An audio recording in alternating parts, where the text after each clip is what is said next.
ইতিমধ্যে ফুটে যাবে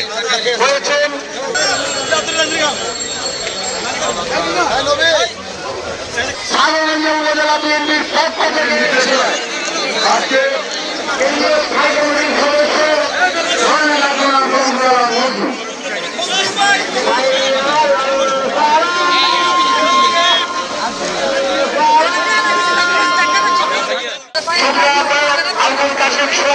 আমাদের মাঝে উপস্থিত আছেন সম্মানিত আহ্বায়ক সম্মানিতভাবে আবার গ্রেফতার করা হয়। তিনি দিয়ে গেল এই আন্দোলন ঐক্য করতে থাকলে কোন স্বৈরাচার টিকে থাকতে পারবে। আমাদের শিক্ষা দিয়ে গেল এই বন্যা। আজকে এই নোয়াখালী কিংবা আশেপাশে যে বন্যা হয়েছে এই বন্যা কিন্তু আমাদের জন্য শিক্ষার একটা বিষয় আছে।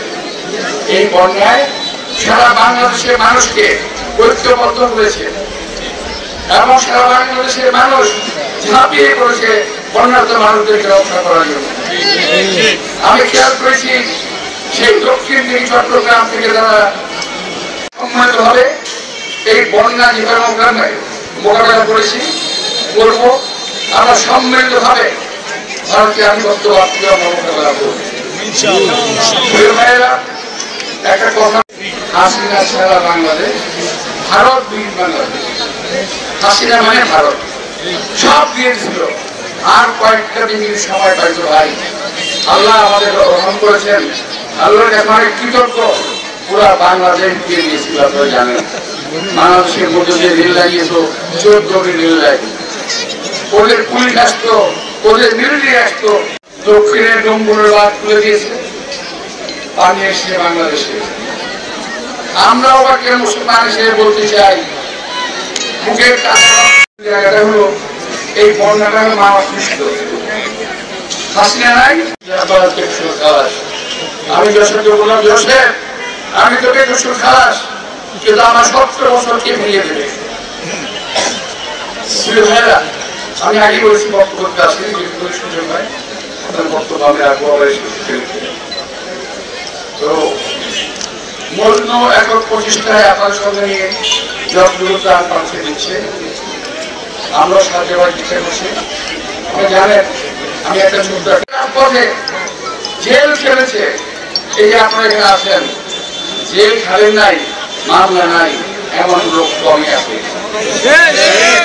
ব্যক্তিগত আমি কমপক্ষে 20 বার জেলে গেছি, 20 বার জেল খেয়েছি। আমার নিজের স্বাস্থ্য আমি করেছে। আমি আমার পরিবার পরিজনের সঙ্গে ঠিক মতো সময় কাটাতে পারি নাই।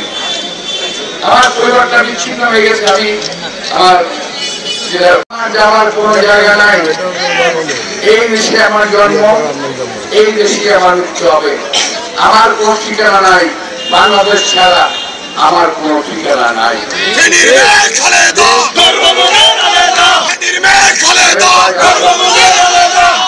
এখন আমার নেত্রী খালেদা জিয়া আওয়ামী লীগ নেত্রী হাসিনার তুলনাটা একটু আওয়ামী লীগের ভাইয়া করে দেখেন।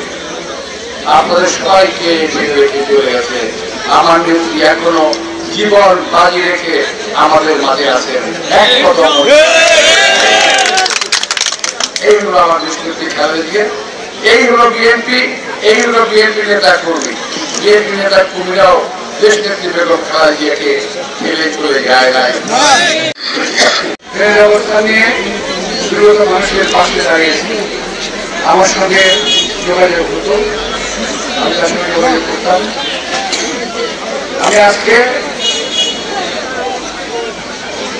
এই পুরা এলাকায়, শুধু ফেরি না, পুরা এলাকাটার মধ্যে আজকে বন্যা সাংঘাতিকভাবে মানুষকে আক্রান্ত করেছে, ক্ষতিগ্রস্ত হয়েছে।